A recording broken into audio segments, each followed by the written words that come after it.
You ask Tiger to solve. This deals with linear equations with one unknown. The final result is x equals 40. Let's solve it step by step. Simplify the expression.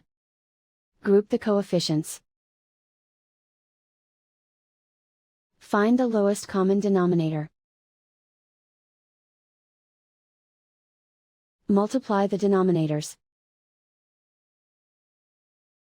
Multiply the numerators.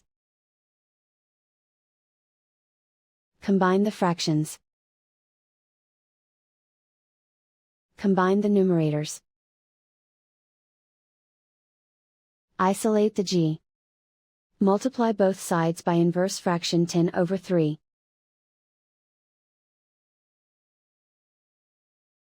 Group like terms. Multiply the coefficients. Simplify the fraction. Multiply the fractions. Simplify the arithmetic. And so the final result is x equals 40.